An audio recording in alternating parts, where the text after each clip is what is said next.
नमस्कार दोस्तों, राधे राधे। आपका स्वागत है आपके अपने YouTube चैनल प्रतिभा की कहानी पर। दोस्तों, आज की कहानी दो भाइयों की कहानी है।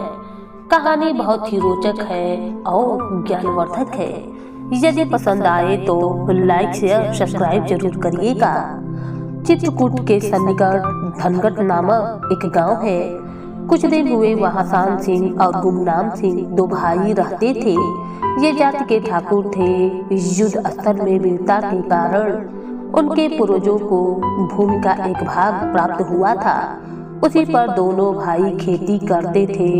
भैंस पाल रखी थी, घी बेचा करते थे, मट्ठा खाते थे और प्रसन्नता पूर्वक समय व्यतीत करते थे। उनकी एक बहन थी जिसका नाम दूजी था। यथा नाम तथा गुण दोनों भाई परिश्रमी और अत्यंत साहसी थे। बहन अत्यंत कोमल सुकुमारी थी, किंतु तीनों अभी कमारे थे। उन्हें विवाह की चिंता न थी। बड़े भाई शान सिंह सोचते थे, छोटे भाई के रहते हुए अब मैं अपना विवाह कैसे करूं। छोटे भाई गुमनाम सिंह लज्जावश अपनी अभिलाषा प्रकट न करते थे कि बड़े भाई के होते हुए मैं पहले अपना ब्याह कैसे कर लूं। वे लोगों से कहा करते थे कि भाई, हम बड़े आनंद में अपना जीवन व्यतीत कर रहे हैं। आनंदपूर्ण भोजन कर मीठी नींद सोते हैं। कौन विवाह कर झंझट सिर पर ले। किंतु जब लगन के दिनों में कोई नाई या ब्राह्मण गांव में वर ढूंढने आ जाता तो उसकी सेवा सत्कार में यह कोई बात उठा न रखते।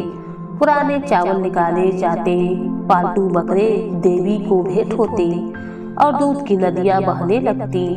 यहाँ तक कि कभी कभी उनका भातृस्नेह भी प्रतिद्वंदिता एवं द्वेष भाव के रूप में परिणित हो ही जाता था। इससे लाभ उठाने वाले लोगों की कमी न थी। कितने ही नाई और ब्राह्मण इसका फायदा उठाकर ब्याह के असत्य समाचार को लेकर उनके पास आते थे और 2-4 दिन पूरी कचौड़ियाँ खाकर विदाई लेकर अतिथि लाने का वादा करके अपने घर की राह पकड़ लेते थे। किंतु दूसरे लगन तक वह अपना दर्शन तक न देते थे। किसी न किसी कारण भाइयों का यह परिश्रम निष्फल हो ही जाता था। अब कुछ आशा थी तो दूजी से भाइयों ने यह निश्चय कर लिया था कि उसका विवाह वहीं पर किया जाए जहाँ से एक बहू प्राप्त हो सके। इसी बीच में गांव का बुढ़ा करिंदा परलोक से धार गया। उसकी जगह पर एक नवयुवक जिसका नाम लल्लन सिंह था नियुक्त हुआ, जो कि अंग्रेजी शिक्षा पाया हुआ था। शौकीन, रंगीन और रसीला आदमी था। तो ही 4 दिनों में उसने पनघर, तालाबों और झरोखों की देखभाल भली भांति कर ली। अंत में उसकी नजर भी दूजी पर पड़ गई। उसकी सुकुमारता और रूप लावण्य पर वह मुग्ध हो गया।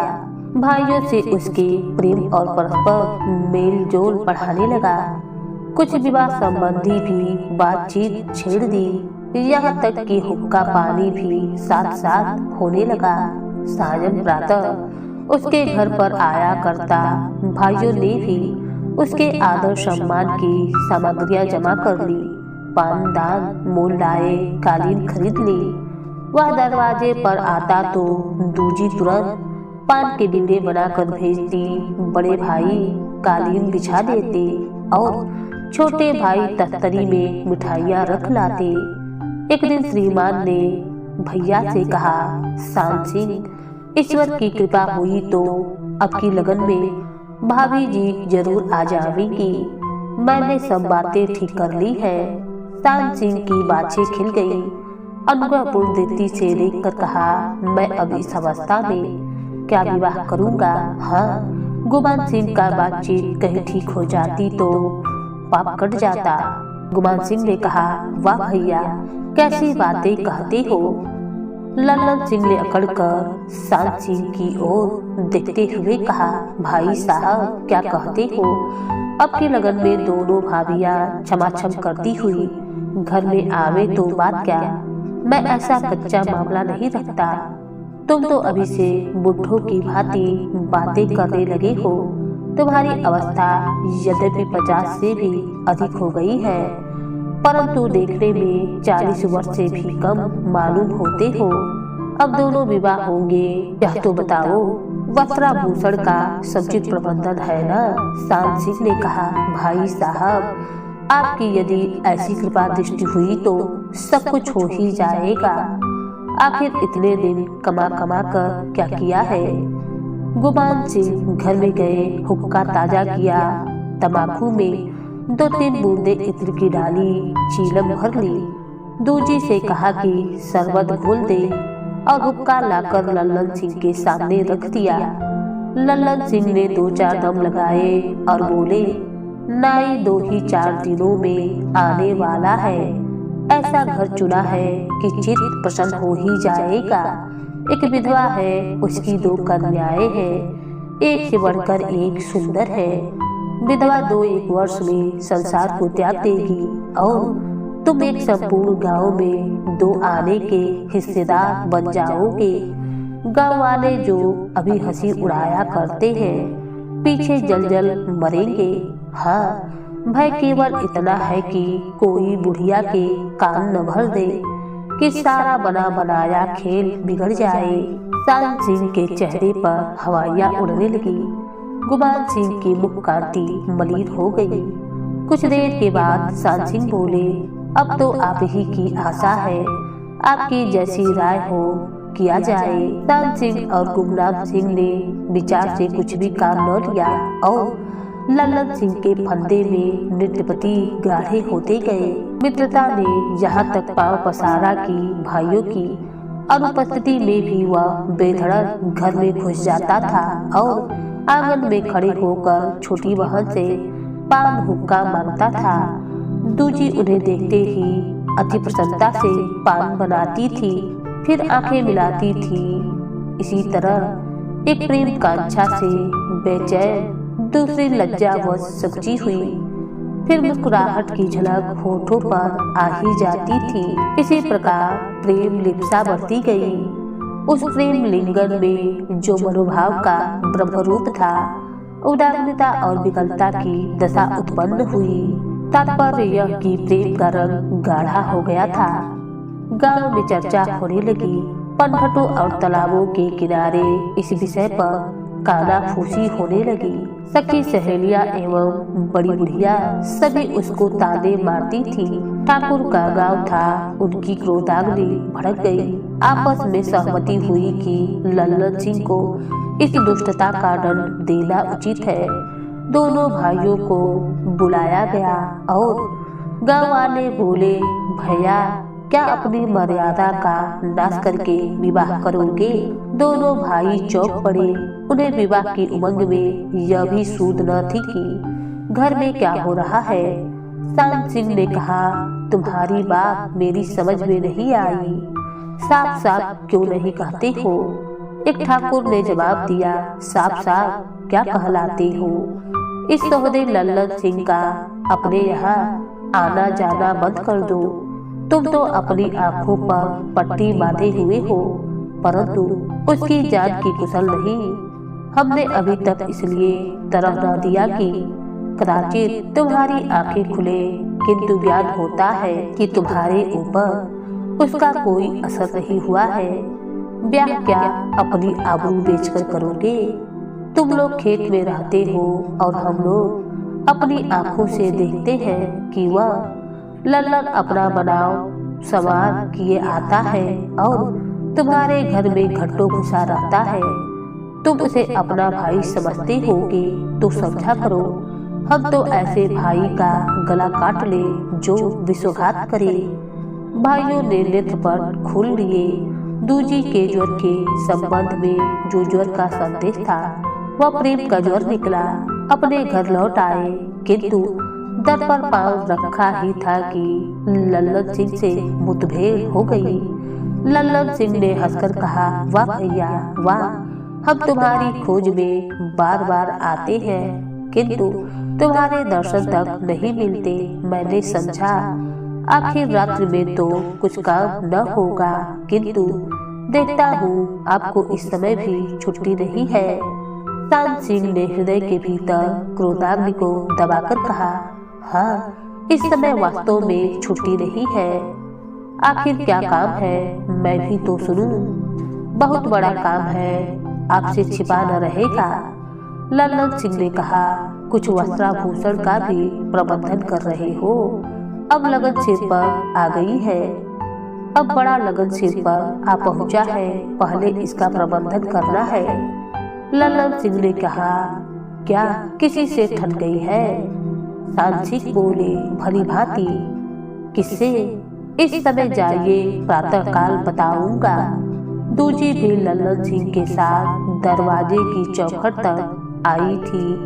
भाइयों की आहट पाते ही ठिठक गई और यह बातें सुनी उसका माथा ठनका कि आज यह क्या मामला है। लल्लन सिंह का कुछ आदर सत्कार नहीं हुआ, न हुक्का हुआ न पान हुआ। क्या भाइयों के कानों में कुछ भनक तो नहीं पड़ी? किसी ने कुछ लगा तो न दिया? यदि ऐसा हुआ तो कुशल नहीं है। इसी उधेड़बुन में पड़ी थी कि भाइयों ने भोजन परोसने की आज्ञा दी। जब वह भोजन करने बैठे तो दूजी ने अपनी निर्दोषता और पवित्रता प्रकट करने के लिए, अपने भाइयों के दिल का भेद लेने के लिए कुछ कहना चाहा। स्त्रियां चरित्र में अभी निपुण न थी। बोली, भैया लल्लन सिंह से कह दो घर में न आया करे। आप घर में रहिए तो कोई बात नहीं, किंतु कभी कभी आप नहीं रहते हैं तो मुझे अत्यंत लज्जा आती है। आज ही वह आपको पूछते हुए चले आए। अब मैं उनसे क्या कहूँ? आपको नहीं देखा तो लौट गए। सान सिंह ने बहन की तरफ ताने भरे नेत्रों से देखकर कहा, अब वह घर में न आएगा। गुमान सिंह बोले, हम इसी समय जाकर उसे समझा देंगे। भाइयों ने भोजन कर लिया। दूजी को पुनः कुछ कहने का साहस न हुआ। उसे उनके तेवर आज कुछ बदले हुए मालूम होते थे। भोजन के उपरांत दोनों भाई दीपक लेकर भंडारे की कोठरी में गए। अनावश्यक बर्तन, पुराने सामान, पुरखों के समय के अस्त्र शस्त्र आदि इसी कोठरी में रखे जाते थे।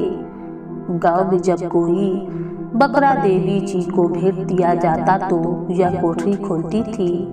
आज तो कोई ऐसी बात नहीं। इतनी रात गए यह कोठरी क्यों खोली जाती है? दूजी को किसी भावी दुर्घटना का संदेह हुआ। वह दबे पांव दरवाजे पर गई तो देखती क्या है कि गुमान सिंह एक चाकू लिए पत्थर पर रगड़ रहा है। उसका कलेजा धक धक करने लगा और पांव थर्राने लगे। वह उल्टे पांव लौटना चाहती थी कि सान सिंह की आवाज सुनाई दी, इसी समय एक घड़ी में चलना ठीक है। पहली नींद बड़ी गहरी होती है, बेधड़क सोता होगा। गुमान सिंह बोले, अच्छी बात है। देखो चाकू की धार एक हाथ में काम तमाम कर देगा। दूजी को ऐसा ज्ञात हुआ मानो किसी ने पहाड़ पर से उसे ढकेल दिया हो। सारी बातें उसकी समझ में आ गई। वह भय की दशा में घर से निकली और लल्लन सिंह के चौपाल की ओर चल पड़ी। किंतु वह अंधेरी रात प्रेम की घाटी थी और वह रास्ता प्रेम का कठिन मार्ग था। वह इस सुनसान अंधेरी रात में चौकन्ने नेत्रों से इधर उधर देखती हुई बिहुअल की दशा में दृढ़तापूर्वक चली जाती थी। किंतु हाय निराशा, एक एक पल उसे प्रेम भवन से दूर लिए जाता था। उस अंधेरी भयानक रात्रि में भटकती न जाने कहाँ चली जा रही थी। किससे पूछे? लज्जावश किसी से कुछ न पूछ सकती थी। कहीं चूड़ियों की झंझनाहट भेद न खोल दे। क्या इस अभागे आभूषण को आज ही झंझनाना है? अंत में एक वृक्ष के तले वह बैठ गई। सब चूड़ियां चूर चूर कर दी।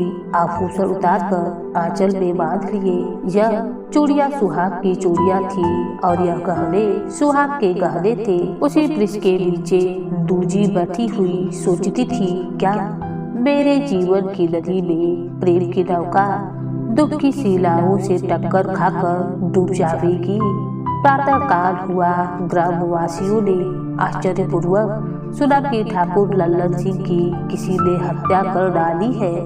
सारे गांव के स्त्री पुरुष वृद्ध युवा सहस्त्रों की संख्या में चौपाल के सामने जमा हो गए। किसी के समझ में न आता था कि यह हत्या किसने की। कैसा मिलनसार हंसमुख सज्जन मनुष्य था, उनका कौन ऐसा शत्रु था। बेचारे ने किसी पर इस्ताफा लगा या बेदखली की नालिश तक न की थी। किसी को दो बात तक नहीं कही। दोनों भाइयों के नेत्रों से आंसू की धारा बहती थी। उनका घर उजड़ गया था। सारी आशाओं पर तुषारघात हो गया था। गुमान सिंह ने रोकर कहा, हम 3 भाई थे, अब 2 ही रह गए। इससे तो दांत कटी रोटी थी। साथ उठना, हंसी दिल लगी करना, भोजन एक ही हो गया था। हत्यारे से इतना भी न देखा गया। हाय, अब हमको कौन सहारा देगा। शाम सिंह ने आंसू पोंछते हुए कहा, हम दोनों भाई कपास निराने जा रहे थे। लल्लन सिंह से कई दिन से भेंट न हुई। सोचे कि इधर से होते चले, किंतु पिछवाड़े आते ही सेंध दिखाई पड़ी। हाथों के तोते उड़ गए। दरवाजे पर जाकर देखा तो चौकीदार सिपाही सब सो रहे थे।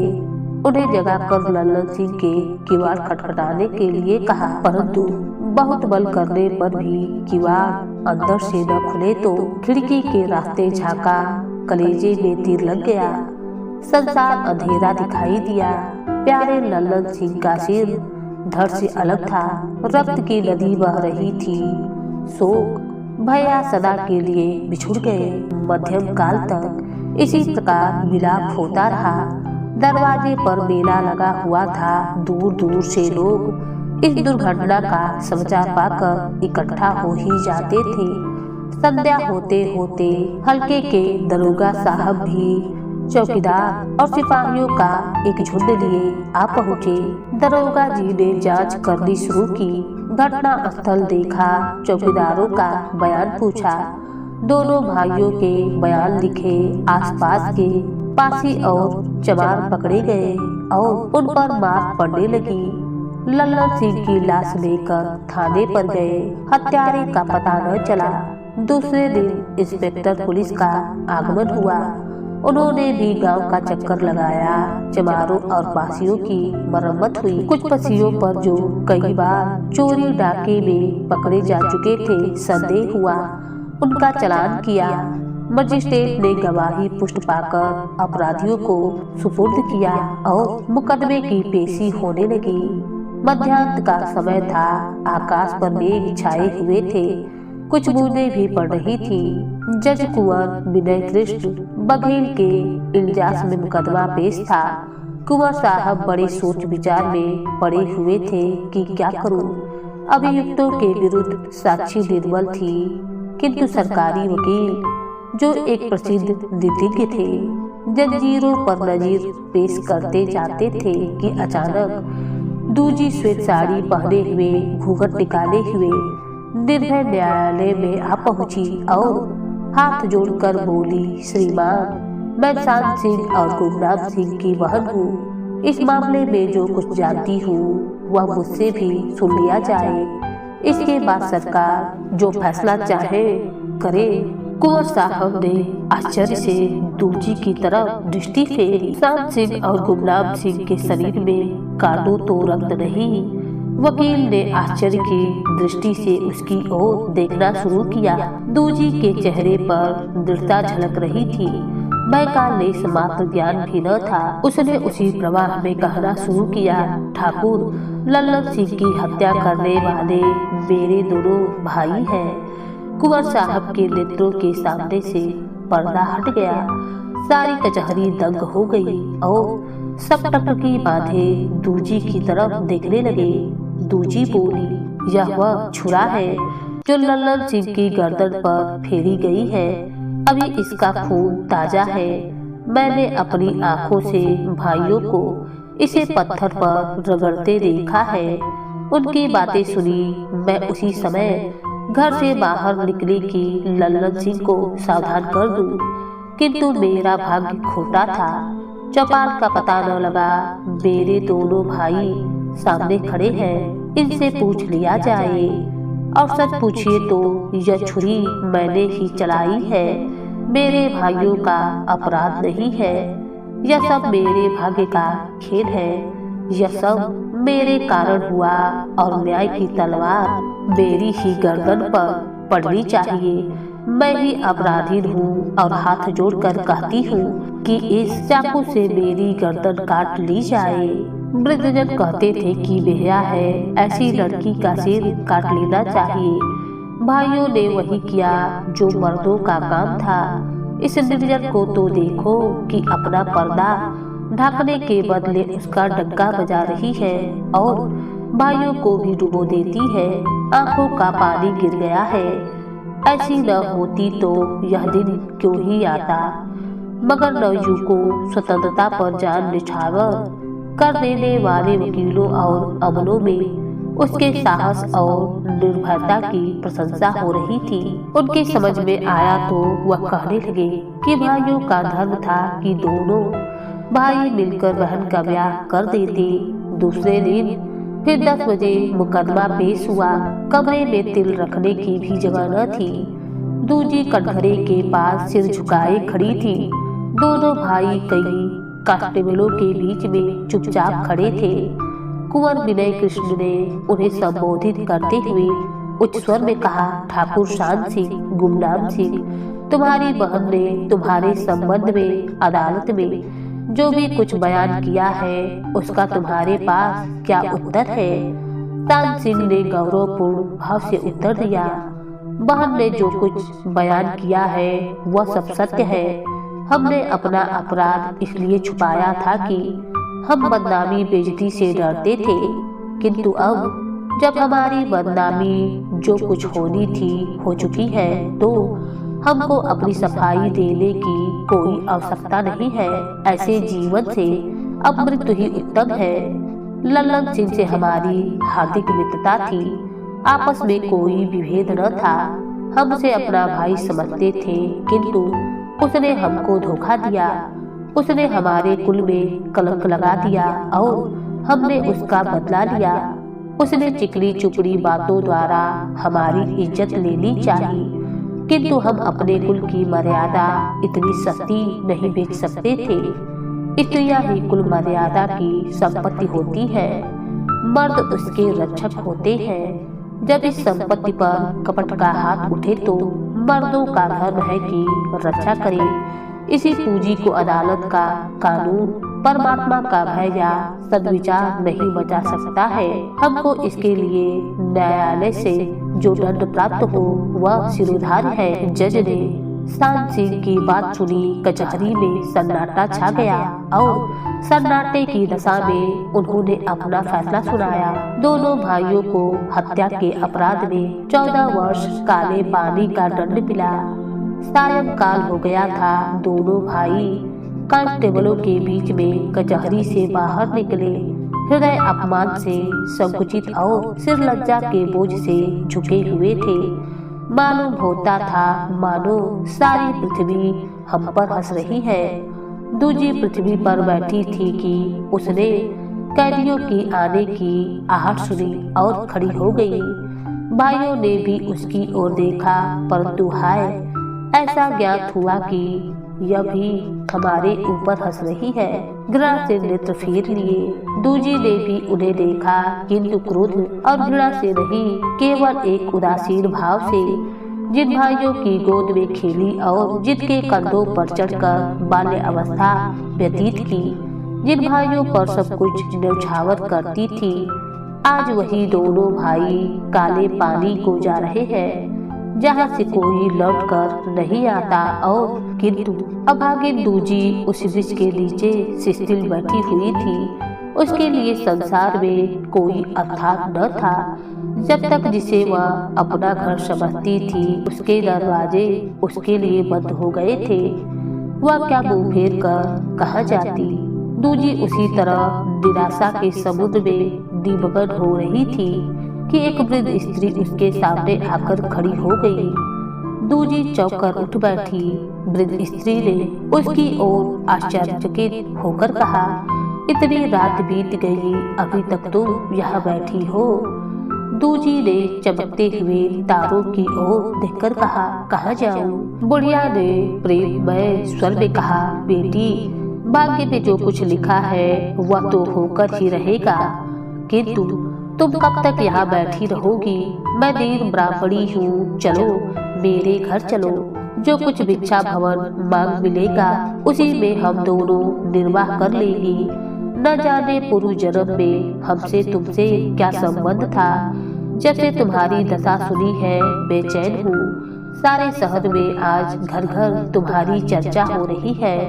कोई कुछ कहता है, कोई कुछ। बस अब उठो, यहाँ सन्नाटे में पड़े रहना अच्छा नहीं। समय बुरा है।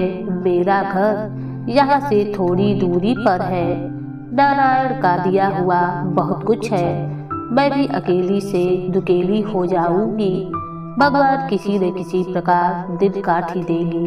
दूजी बूढ़ी के साथ उसके घर चली आई। अब दूजी को बूढ़ी कैलाशी के साथ रहते हुए 1 मास बीत गया था। कैलाशी देखने में दीन किंतु मन की धनी थी। उसके पास संतोष रूपी धन था जो किसी के सामने हाथ नहीं फैलाता था। रीवा के महाराज के यहाँ से उसे कुछ सहायता मिलती थी। यही उसके जीवन का अवलंब था। वह सर्वदा दूजी को ढाढ़स देती रहती थी। ज्ञात होता था कि यह दोनों माँ और बेटी है। एक ओर से पूर्ण सहानुभूति और ढाढ़स, दूसरी ओर से सच्ची सेवकाई और विश्वास था। कैलाशी कुछ हिंदी जानती थी। दूजी को रामायण और सीता चरित्र सुनाती थी। दूजी इन कथाओं को बड़े प्रेम से सुनती थी। एक दिन रात में दूजी ने सपना देखा कि सीता सामने खड़ी हुई है। वह दौड़कर उनके पास जा रही है। सीता ने उसको तिरस्कार से देखकर कहा, कहाँ तू कलिकनी है? मैं तुझे स्पर्श नहीं कर सकती। तपस्या की आंच में अपने को पवित्र कर। दूजी की आंखें खुल गई। उसने निश्चय किया कि मैं इस कलंक को मिटाऊंगी। प्रातः काल हुआ। दूजी निकल पड़ी। चलते चलते रात हो गई और दूजी एक पर्वत के किनारे झाड़ियों से उलझती हुई, यहाँ तक कि भूख प्यास और अधिक श्रम के कारण उसकी शक्तियों ने जवाब दे दिया था। वह एक शिला पर बैठ गई और भयभीत दृष्टि से इधर उधर देखने लगी। दोनों तरफ घोर अंधेरा था। उच्च पर्वत शिखाओं पर तारे जगमगा रहे थे। सामने एक टीला मार्ग रोके खड़ा हुआ था और समीप ही किसी जलधारा से दबी हुई साय साय की आवाज सुनाई देती थी। दूजी थककर चूर हो गई थी, पर उसे नींद न आई। रात्रि ज्यों-त्यों करके व्यतीत हुई। सवेरा हुआ। प्रकृति के इसी रंग-मंग में दूजी ने अपने आप को 14 वर्ष व्यतीत किए। वह नदी किनारे पेड़ की छाया में घंटों बैठा सोचा करती। बचपन के दिन वे याद करती और रोती रहती। इसी तरह दिन गुजरते थे, किंतु बहुत धीरे धीरे दिन और महीने गुजरे। वर्ष आए और चले गए, किंतु दूजी ने विंध्याचल के उस किनारे को न छोड़ा। गर्मियों के भयानक दिन और वर्षा की भयावनी रातें सब उसी स्थान पर काट दी। वह सोच रही थी, यह उसी निर्दयी लल्लन सिंह की लगाई आग है। कैसे सुख से रहती थी, इसी ने आकर मेरे झोपड़े में आग लगा दी। मैं अबोध और अनजान थी। उसने जानबूझकर मेरा जीवन भ्रष्ट कर डाला। मुझे अपने अमोद प्रमोद का केवल एक खिलौना बनाया था। हाय, मैं कैसी अज्ञान थी। अपने पैरों में आप कुल्हाड़ी मार ली। इसी प्रकार मन से बातें करते करते लल्लन सिंह की मूर्ति उसके नेत्रों के सम्मुख आ ही जाती तो वह घृणा से मुंह फेर लेती। अपने भाइयों के रक्त की प्यासी थी। यही सब सोच सोच कर वह अपने आप को कोसा करती थी। इसी प्रकार दूजी ने अपने दुख के दिन व्यतीत किए। उसने 14 वर्ष बड़ी कठिन तपस्या की। अब वह संध्या समय उसने शहर में प्रवेश किया और पता लगाते हुए कैलाशी के घर पहुंची। घर सूना पड़ा था। तब वह विनय कृष्ण बघेल का घर पूछते पूछते उनके बंगले पर आई। कुंवर महाशय टहल कर आए हुए थे कि उसे खड़ी देखा। पास आए। दूजी ने कहा, महाराज, मैं एक अनाथ दुखिया हूँ। कुंवर साहब ने आश्चर्य से पूछा, तुम दूजी हो? तुम इतने दिनों तक कहाँ रही? मेरा नाम स्मरण है। यह सोचकर दूजी का कलेजा धड़कने लगा। लज्जा से सिर नीचे झुक गया। लजाती हुई बोली, जिसका कोई हितू नहीं है उसका मन के सिवा अन्यथा कहाँ ठिकाना है। मैं भी बनों में रहती रही, गुफाओं में पड़ी रही। कुंवर साहब विस्मित हो गए। 14 वर्ष और नदी के किनारे गुफाओं में क्या कोई सन्यासी इससे अधिक त्याग कर सकता है? वह आश्चर्य से कुछ न बोल सके। दूजी उन्हें चुपचाप देखकर बोली, मैं कैलाशी के घर से सीधे पर्वत चली गई थी और वहीं इतने दिन व्यतीत किए। 14 वर्ष पूरे हो गए। जिन भाइयों की गर्दन पर छुरी चलाई उनके छुटने के दिन अब आ पहुँचे हैं। नारायण उन्हें अब कुशल पूर्वक ले आवे। मैं चाहती हूँ कि उनके दर्शन करूँ और उनकी ओर से मेरे दिल में जो इच्छाएं हैं पूर्ण हो जाएं। कुंवर साहब बोले, तुम्हारा हिसाब बहुत ठीक है। मेरे पास आज कलकत्ते से सरकारी पत्र आया है कि दोनों भाई 14 तारीख को कलकत्ता पहुँचेंगे। उनके संबंधियों को सूचना दी जाए। यहाँ कदाचित 2-3 दिन में आ जाएंगे। मैं सोच ही रहा था कि सूचना किसे दूं। दूजी ने विनय पूर्वक कहा, मेरा जी चाहता है कि वे जहाज पर से उतरे तो मैं उनके पैरों पर माथा नवाऊं। उसके पश्चात मुझे संसार में कोई अभिलाषा न रहेगी। इसी लालसा ने मुझे इतने दिनों तक जिलाया है, नहीं तो मैं आपके सम्मुख कदापि न खड़ी होती। कुंवर विनय कृष्ण गंभीर स्वभाव के मनुष्य थे। दूजी के आंतरिक रहस्य उसके चित्त पर एक गहरा प्रभाव डालते हुए जाते थे। जब सारी अदालत दूजी पर हंसती थी तब उन्हें उसके साथ सहानुभूति थी और आज उसके वृत्तांत सुनकर वे इस ग्रामीण स्त्री के भक्त हो गए थे। बोले, यदि तुम्हारी यही इच्छा है तो मैं स्वयं तुम्हें कलकत्ता पहुंचा दूंगा। तुमने उनसे मिलने की जो रीति चुनी है उससे उत्तम ध्यान में नहीं आ सकती है। दूजी, मैं बनावट नहीं करता। जिसमें इतना त्याग और संकल्प हो वह यदि पुरुष है तो देवता है और स्त्री है तो देवी है। जब मैंने तुम्हें पहले देखा उसी समय मैंने समझ लिया था कि तुम साधारण स्त्री नहीं हो। जब तक तुम कैलाशी के घर से चली गई तो सब लोग यही कहते थे कि तुम जान पर खेल गई होगी, परंतु मेरा मन कहता था कि तुम जीवित हो। नेत्रों से पृथक होकर भी तुम मेरे ध्यान से बाहर न हो सकी।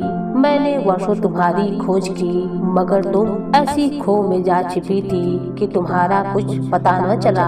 उसने भोलेपन से पूछा, क्या आप ही के कहने से कैलाशी ने मुझे अपने घर में रख लिया था? कुंवर साहब लज्जित होकर बोले, मैं इसका उत्तर कुछ नहीं दूंगा। प्रातः काल का समय था। दोनों भाई उसी जहाज में बैठे हुए नजर आ रहे थे। दोनों हड्डियों के ढांचे हो गए थे। उन्हें पहचानना कठिन था। वह तट पर खड़े विस्मित दृष्टि से सामने देखते थे। कहाँ जाएं? उनके लिए इस संसार क्षेत्र में कोई स्थान दिखाई न देता था। तब दूजी उसी भीड़ में से निकलकर आती हुई दिखाई दी। उसने भाइयों को खड़े देखा। वह रोती हुई उनके चरणों से लिपट गई। दाहिने हाथ में शान सिंह के चरण थे और बाएं हाथ में गुमनाम सिंह के चरण थे। आंखों से नेत्रधारा बह रही थी।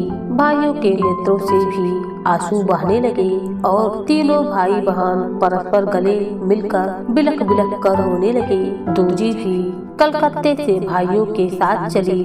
प्रयाग तक आई। कुंवर विनय कृष्ण भी उसके साथ थे। भाइयों से कुंवर साहब ने दूजी के संबंध में कुछ बातें की।